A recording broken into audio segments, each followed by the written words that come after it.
Hey everybody, I haven't done a video on this thing in months and months and months and months. Not on YouTube, but on this particular computer. Uh, but anyway, I've come here this morning. It's September 11th, 2012. The 11th year anniversary of the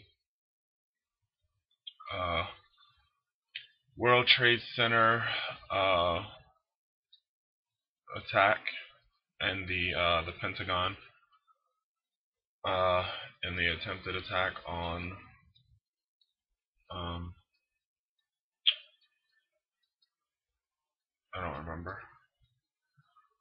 but I know that one didn't make it. It crashed thanks to some brave people on that plane. Um, I don't think I ever spoke to you guys about my 9/11 experience.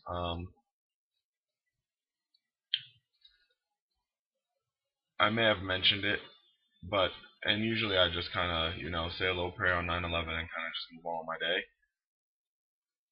But since last night, since I noticed at around 1 o'clock maybe that it was 9/11, when looking at my phone, it's been on my mind to share this, and it's now like 10 o'clock today. Yeah, 10:07. Um, and I woke up and it was like one of the very first things I thought about, and so I'm doing this video. Um,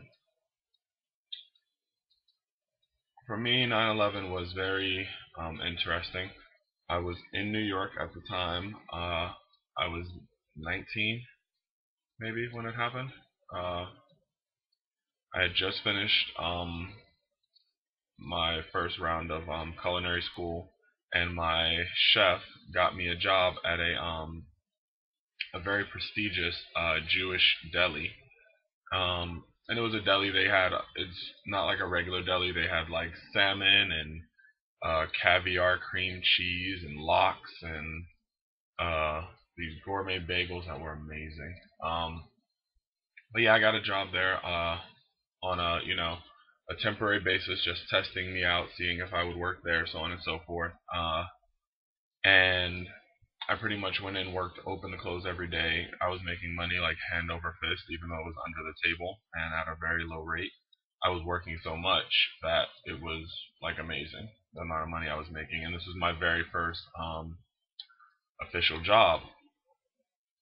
And I was at school in the Bronx and going to school and living on campus in the Bronx and going to work in Manhattan. So on September 11th, going into work, I was on the train. Took the train downtown. I worked about maybe 10 blocks uptown from the World Trade Center. Uh, Not very far at all. It may have been 10 blocks. I'm not exactly sure. Um, so came into work regularly. On the train, didn't know anything. I think I had to be into work at like 8 or 9 or something like that. I don't remember. Uh,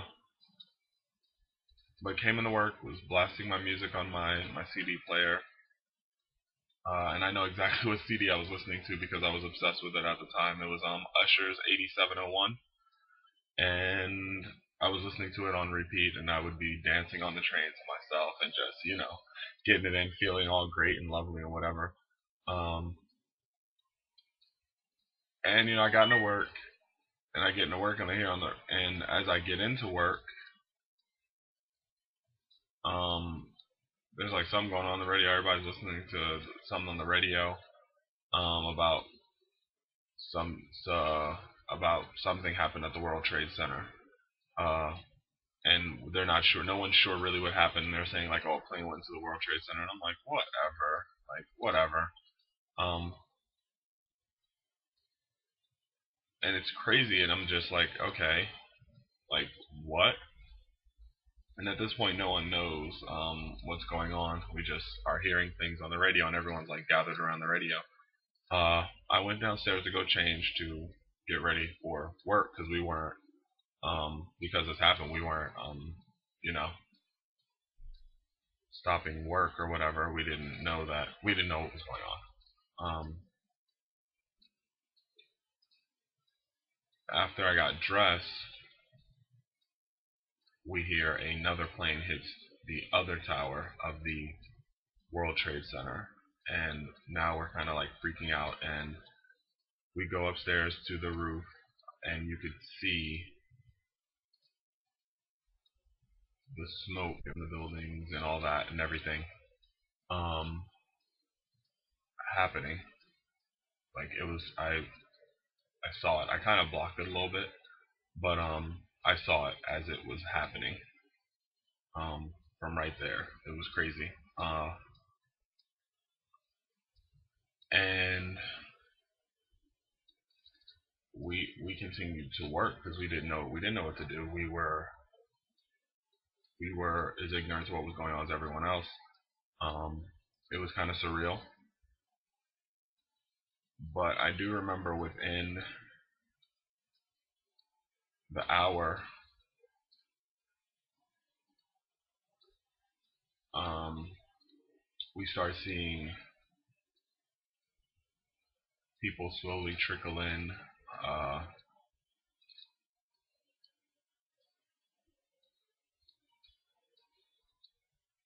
in the area with soot on them and just like crying and like tons of people just walking because the trains were shut down.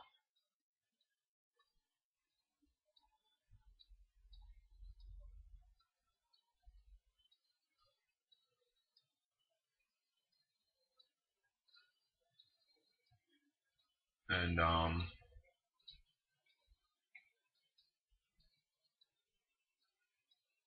the craziest thing started happening was that tons and tons of people started coming into the store and buying things like crazy. Like we were going to close, but then we became so busy we literally couldn't close. There were people with like gray soot all over them. We were like working like it was a regular day in hyperdrive, and you would look outside and there were like dozens and dozens of people walking covered in like this gray soot, and it looked like something from a movie. And I was kind of um, absent from it all. I saw it all and I remember it all for the most part, but I was not mentally there. It was like my mind was doing something to protect me from like breaking down. Um, but it was surreal, and there were like people like we were so busy. It was crazy. I remember we were running out of stuff, and I remember at one point we ran out of like milk or something like that to make something. I don't know what it was, but I think it was heavy cream, and I had to run to the supermarket to go get some, which I'd never had to do, and I didn't really know that the full area that well. I knew the shopping area because I would go shop every day on my lunch break, um, but I didn't know like the grocery store areas. And at this point, there were like hundreds of people everywhere. Some covered in soot. There were some people bleeding, walking down the street. There were people crying and people carrying other people. It was crazy, and I felt like I wasn't a part of it. And as I'm walking down the street, I didn't feel connected to anything that was happening. Um, it was kind of like a dream, and like the best way to describe it is, in those movie sequences where there's all these things happening around people and they're moving, like everything's moving very fast and they're moving slow, and they they can see everything perfectly and clearly, but they aren't a part of it. They're there, but they're not there. And that's how I was. And so I go to the supermarket and to go get what I need to get, and the supermarket is literally full, full. Like aisles were full, the lines were full, everything. It was nonstop. I think it took me an hour and a half, if not longer, to get out of there. Um, and there were people there buying cases of water, and they were buying food and everything. And I just went in there to buy some heavy cream, and it was about 5 blocks um, away from where I worked, which was about 10 blocks from the World Trade Center. Um, so I was going uptown, and you still saw people. And then when I came, there were just so many people, and people were just covered in this like dust, and they looked like zombies. And I remember thinking that like they looked like zombies, and it was just weird. It looked like something out of Night of the Living Dead uh, to me. Uh, so I bought the I don't know why this is like so hard right now. Um, I went and I bought the heavy cream, however long it took me. I left and I walked in. I was still like disconnected from it, and I'm usually, you have to understand. For me, I've been in a few like life-threatening situations, and I'm usually a reactive person. I usually am like the person like, let's go, let's get it done, let's get out of here, let's do this, let's whatever the situation calls for. But this was something that was beyond my. What am I gonna do about a plane flying into the World Trade Center? What am I gonna do for these people who were? I was close, but they were there. What am I gonna do? Like, if you've ever felt insignificant in your life, or if you've never felt insignificant in your life, that day would have made you feel insignificant. Um, for me. Anyway, moving forward. Uh, so I went back, and my boss had yelled at me because it took me so long, and I just didn't. It didn't like. It just went over my head. We finally got a chance to close because it had slowed down. Um, but we closed. It took me forever to get back to school where I was staying, as well in the Bronx, and but I had to take trains. I had to walk. I had to take a bus. And I didn't know how to take the bus. All this stuff, whatever. And I get back to school, and I just walk on campus, and there's like no. I don't. As far as I remember, there's like no security guard, or was there a security guard? Everything from getting from work to there is kind of a blur. Um, but anyway, we I walk on campus, whatever, and I remember walking down like the main hall and like being rushed by my three friends, like and they were like crying and like freaking out, and um I kind of like woke up at that moment, and I remember they were so worried. They didn't know. They thought I could have died or something because I worked down in that area. And they didn't know. They knew it was in the area. They didn't know how close or how far I was away, and no one knew how big this thing was from at the time. You just see all these like images of people covered in like smoke and dust, and you don't know what to think. So they were worried about me, and then when I got there, I found out that some of my close friends who literally worked right across the street from the World Trade Center were still down there and still missing. One of them actually walked in within minutes behind me, like I was still being hugged and everybody was all over me. Um, and he walked in, and everybody like ran over to him, and we were just all like, and then we all just sat there. We sat in the little common area, just sat there. And fast forward after like 9/11, after we found out like what really happened and blah blah blah. I remember like the days coming, the days to follow, um, seeing American flags everywhere, everywhere. And I remember at some point it started to really bother me that people were selling. all this stuff off of people's pain and what had happened. Like, people died, people were missing. We didn't even know how many people were actually dead. Um,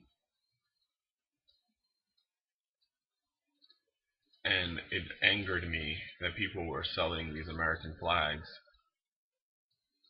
and saying that it's in support of 9/11 and whatever the case may be. One, it's like 9/12, 9/13, 9/14, 9/15. There's no fund set up. They haven't even gone through the wreckage yet. They're still looking for people. There are bodies still in there. There are people dying. And people were capitalizing off that. And I remember it pissed me off so much, and I was so angry. And then I also remember I never cried about 9/11 when it happened. I think I may have shed a tear, maybe, and I doubt that even happened until like a year later, on 1/11/02. Uh, but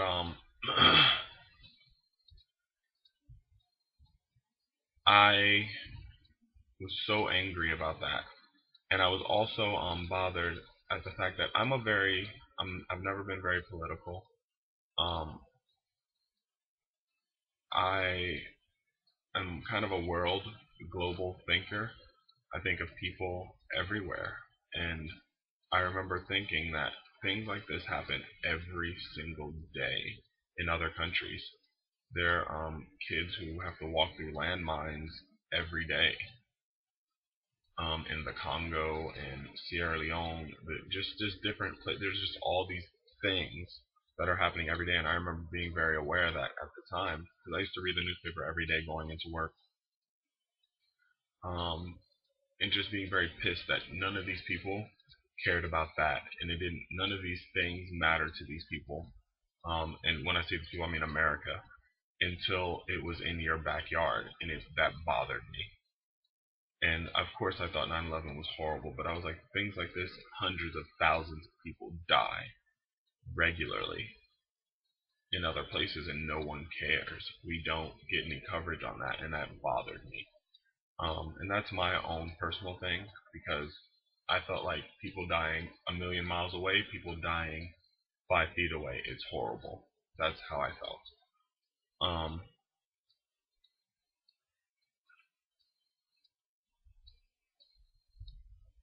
so eventually, if you were alive at the time, you know that all over the news, everywhere,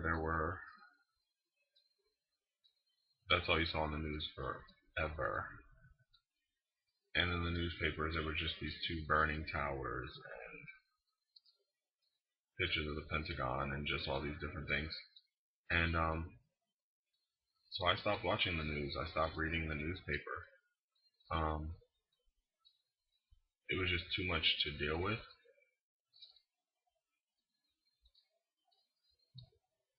And there seemed to be like a universal carnage, like everywhere, emotionally and mentally. Like, people were different. New York was different. Like, we were no longer safe.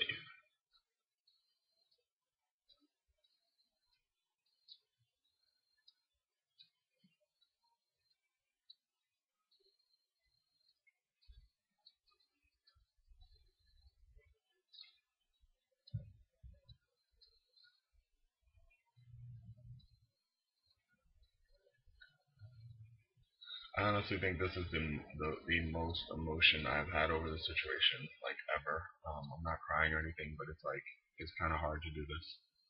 Um, but with all that, I just want to send out a prayer and love and blessings to anyone who was actually in that environment when it happened. Anyone who lost anyone, uh, anyone who was 10,000 miles away and still affected by it.